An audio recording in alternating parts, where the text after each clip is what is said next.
Gaurav and Kamal, am I wrong in interpreting these images as a visible effect of Indian actions? I mean, Gaurav, to you first, 5 Khalistanis, 5 turned up for a protest which was advertised in a big way on social media. Bada karenge, the response to the Indian action. Who do they think they are? 5 guys turned up in Ottawa. Gaurav. Shiv, you're spot on. Strong action taken by Government of India and announcing that more action would be taken. As Kamaljeet has very rightly reported, one of the faces of this Khalistani terror, both in the United States of America and in Canada, is Gurpatwant Singh Pannu. And when his properties get confiscated, when his accounts, when details, the government starts looking at all those financial links of how money is coming into India, how money is being funneled into India, how it's all about extortion, gangs operating in the name of Khalistan. So only the shop name is Khalistan. The merchandise inside, more than terror, is gangsters and extortion and money-making racket. All of that gradually coming to the fore. That is why the true faces of those Khalistanis are getting exposed in Canada. And this is just the beginning, Shiv. The moment those faces are then identified and passports and OCI cards and all those links start getting cancelled, then they will realize how these people, even in Canada, in case there's a real investigation, they will figure out how they're involved in human trafficking, extortion and mafia-like hits, even in Canada, Shiv.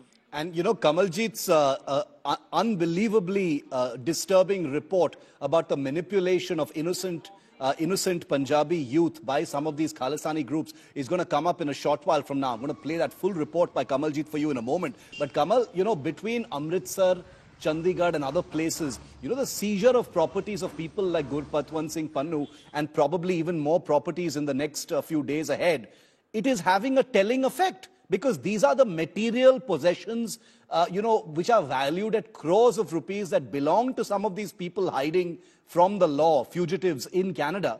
Obviously, it's going to have an effect on them, Kamal. What are you seeing from the ground?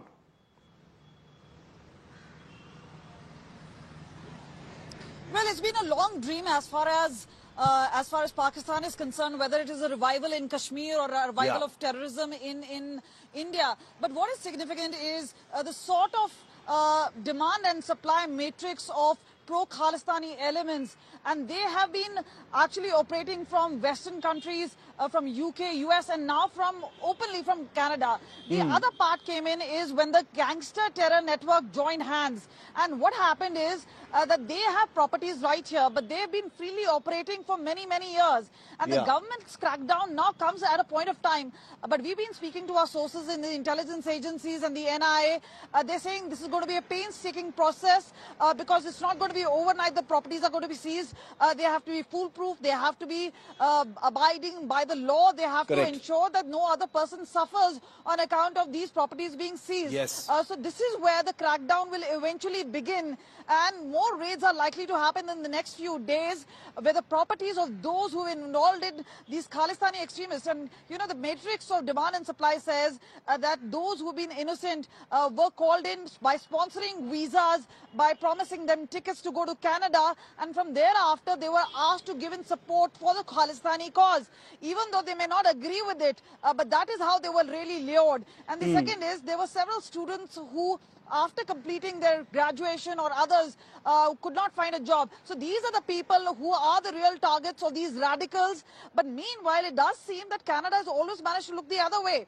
Meanwhile, there's a massive crackdown which is happening right here in Punjab. But let me tell you, on ground resonance, whether it was Amritpal just a few months ago or otherwise, there isn't much resonance or support coming their way. And that is where these people and these fragments have actually managed to create that sort of an illusion in Canada or elsewhere.